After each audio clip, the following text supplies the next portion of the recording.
Bonjour, voici notre quatrième atelier de dessin. Aujourd'hui, je vous propose de travailler au bic, une fois n'est pas coutume, et de travailler avec un seul trait.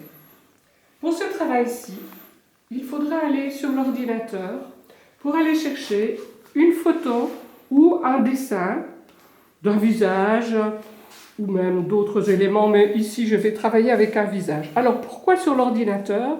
Eh bien, si vous le prenez dans une revue, vous aurez des inscriptions à l'envers. Or ici, j'ai besoin que la page soit blanche. Pourquoi? Eh bien parce que je vais travailler par transparence.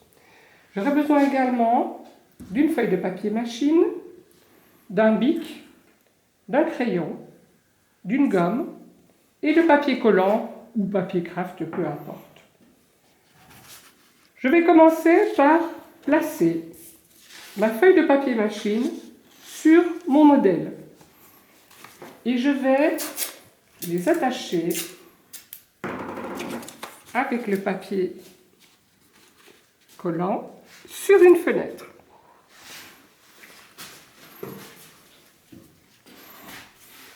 Pourquoi sur une fenêtre? Eh bien tout simplement parce que je vais pouvoir décalquer sur ma fenêtre. Au crayon, je vais décalquer tous les éléments de mon visage.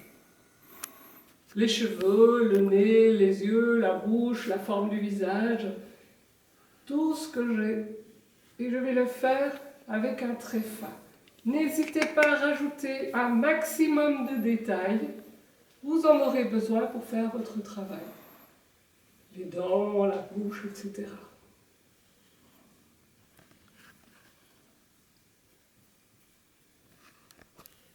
Voilà donc le visage que j'ai décalqué.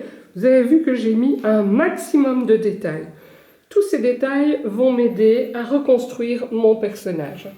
Alors, gardez bien votre modèle à côté de vous. Vous allez en avoir besoin pour savoir où se trouvent les ombrages, les parties les plus foncées de votre document. Et maintenant, le petit jeu commence. Vous allez, avec un bic, tracer les lignes. Et vous allez essayer de dessiner tous les éléments. N'ayez pas peur de repasser sur vos traits, puisque vous ne pouvez pas lever votre bic de la feuille. Bon, donc ici, je fais les cheveux. Je vais faire l'oreille. Je repasse. Je n'ai pas peur de repasser sur les différents éléments pour reconstruire en fait mon personnage. Vous voyez qu'on va avoir une série de lignes qui vont permettre de reconstruire notre personnage. Toute cette partie-ci étant très foncée, je vais ombrer beaucoup plus avec des traits. Bon, je vais un peu vite, vous ferez ça plus délicatement que moi. Et je repasse en fait sur mes traits, mais je suis régulièrement à côté, ce n'est pas grave puisque j'en fais plusieurs. Et là où c'est fou, vous voyez que pour ombrer, je n'hésite pas à faire deux espèces de petits craboujas. Voilà, pour ombrer vraiment les parties les plus foncées de mon document. Voilà, ici notamment au niveau du cou.